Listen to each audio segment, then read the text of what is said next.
थोड़ा बिल्डअप दो बेबी, थोड़ा एलिवेशन दो, इसे कहते हैं इंट्रो।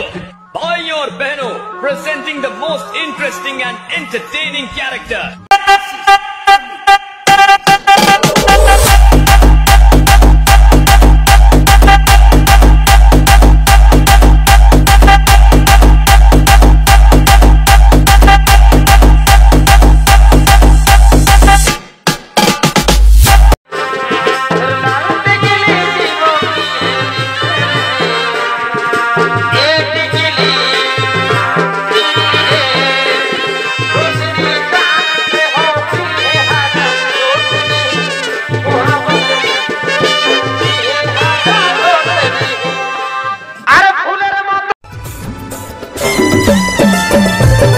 কষ্টে ভরে গেল জীবনটা, ঝাঁকে হয়ে গেল এমনটা, দুঃখে গেল জীবনটা, নাই বলি কি যে কারণটা, নাই পালি যাকে চাই মন, সেই হইল রে দুশ্মন।